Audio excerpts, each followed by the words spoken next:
1980 की दहाई से जब एड्स को मौत का परवाना समझा जाता था, डॉक्टर एंथोनी फाउची इस मर्ज के खात्मे के लिए काम कर रहे हैं। वो कहते हैं कि अब उनके पास कुछ मौसर तरीक़ेकार भी हैं। मेरा मतलब है कि अब हमारे पास इंतहाई मौसर अद्वियात हैं। गुज़श्ता कुछ सालों से ये अद्वियात न सिर्फ एड्स से मुतासर अफराद की ज़िंदगी बचा रही हैं, बल्कि इनमें मौजूदा वायरस की सतह को इतना कम कर रही हैं कि इसकी शनाख्त भी मुश्किल हो जाती है, जिससे मरीज़ के लिए इस वायरस को दूसरों तक फैलाना नामुमकिन हो जाता है।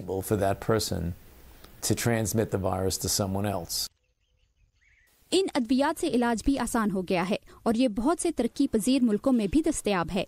UN एड्स के मुताबिक दुनिया भर में एड्स से मुतासरा अफराद में से निस्फ से ज्यादा इलाज करवा रहे हैं, लेकिन तकरीबन 1.5 करोड़ ऐसे हैं जो कोई दवा नहीं ले रहे।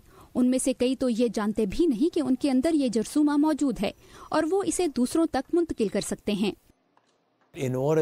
इस वबा से मौसर तौर पर छुटकारा हासिल करने के लिए HIV की वैक्सीन बहुत मददगार साबित हो सकती है। थाईलैंड में एक वैक्सीन के तजर्बात 31% कामयाब रहे। इसके मुकाबले में खसरे की वैक्सीन 99% मौसर है। तो सवाल ये है कि क्या एड्स की इतनी ही मौसर वैक्सीन तैयार की जा सकती है?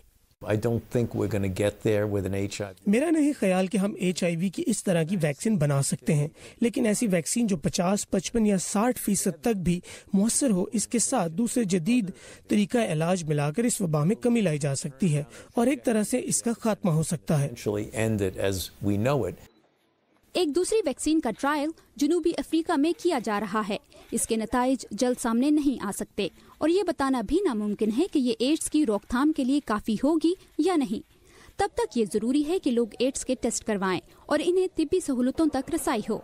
UN एड्स के मुताबिक सन 2000 के बाद सब सहारा अफ्रीका में HIV से मुतासरा अफराद की तादाद आधी हो गई है, लेकिन गुज़िश्ता कुछ सालों में यूरोप और वस्ती एशिया में इस मर्ज में 60% इजाफा हुआ है।